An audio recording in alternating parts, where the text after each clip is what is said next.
Hello guys, আজকে আমরা চলে আসলাম সৌদি আরবের বিখ্যাত তাইবা রেস্টুরেন্টে। তো দেখা যাক ভিতরের পরিবেশটা কেমন এবং খাবারের রিভিউ দিব আজকে আমরা। এখানে চা, কফি, তেহেরি, বিরিয়ানি থেকে শুরু করে সাম্বুসা, সিঙ্গারা, ফলের জুস থেকে শুরু করে সব কিছু পাওয়া যায়। দেখেন ভিতরের পরিবেশটা মোটামুটি অনেক সুন্দর। এরপরে আমরা একটু ভেতরের দিকে বসার চেষ্টা করছি যাতে একটা নিরিবিলি পরিবেশ আমরা তৈরি করতে পারি। আমরা এইমাত্র এসে এখানে বসছি, বসার সাথে সাথেই দেখেন একটা বিশাল বড় একটা মেনু দিয়ে দিয়েছে।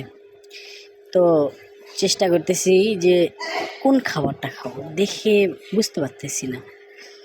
অনেকগুলি খাবার আছে এখানে, খাবার সহ খাবারের দামও দেওয়া আছে। তো দেখি কোনটা খাওয়া যায়। এখানে অনেক কিছু আছে, বিরিয়ানি আছে, স্ন্যাক্স আছে, চিকেন আছে, ঠিক আছে, পরোটা আছে। বিশেষ করে এটা হচ্ছে কেরালাদের ইন্ডিয়ান। এখানে অনেকগুলো মেনু দেখে ঠিক নির্বাচন করতে পারতেছি না কোন খাবারটা খাবো। শেষে এসে দেখতেছি এখানে বিরিয়ানিও পাওয়া যায়, বিফ আছে, মাটন আছে। তো ওই যে বিফ বিরিয়ানিটা দেখে আমাদের পছন্দ হয়েছে অনেক, যে না বিফ বিরিয়ানিটা খুব ভালো লাগতেছে, চলেন এটা খাই। এখানে অনেক কিছুই আছে, মাটন আছে, ঠিক আছে। তো চয়েস করলাম, ঠিক আছে সমস্যা নাই, আমরা বিফ বিরিয়ানি খাই। তো আমার এক ভাই বলতেছে যে না না ভাই, মাটন বিরিয়ানিটা খাই, মাটন বিরিয়ানিটা অনেক সুন্দর। পরে ডিসাইড করলাম না ঠিক আছে বিফ বিরিয়ানি খাই। যে আমাদের বিরিয়ানি চলে এসেছে।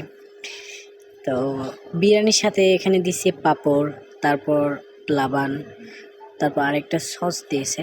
তো মোটামুটি অনেক সুন্দর একটা পরিবেশন করে রেখেছে, আমার তো অনেক ভালোই লাগছে। তো প্রথমে একটু টেস্ট করে দেখি আসলে বিরিয়ানিটা কেমন। তো আমি ভাইকে বললাম, ভাই একটু টেস্ট করে দেখেন তো বিরিয়ানিটা কেমন। সে খেয়ে বলতেছে না সমস্যা নেই, অনেক সুন্দর আছে, তোমরা খেয়ে দেখতে পারো। তো মোটামুটি ভালোই লাগছে আমার কাছে। বিরিয়ানির চাইতে আমার কাছে পাঁপড়টাই সবচেয়ে টেস্ট মনে হইতেছে, সেই কারণে। তো দেখি একটু লাবান টেস্ট করে, লাবানটা কেমন। না অনেক সুন্দর, গুড, ভেরি গুড। তো এখানে সালাদ আছে, তো দেখি একটু সালাদ খেয়ে দেখি কেমন লাগে। না সব কিছুই টাটকা ফ্রেশ, খাবারটা আমার কাছে অনেক ভালো লাগছে। এখানে একটু সস আছে, সসের সাথে একটু ট্রাই করে দেখি বিরিয়ানিটা। না সুন্দর, ভেরি গুড। এখানে আমরা অনেক কিছু নিয়ে আসছি। এখানে আমাদের খেজুর আছে, সৌদি আরবের কাঁচা খেজুর, রতব সহ অনেক সুন্দর একটা পরিবেশন। তো ঠিক আছে গাইস, আজকের ভিডিও এই পর্যন্তই। এরকম খাবার রিভিউ ভিডিও পেতে চাইলে আমাদের চ্যানেলটা সাবস্ক্রাইব করে পাশে থাকবেন। ধন্যবাদ।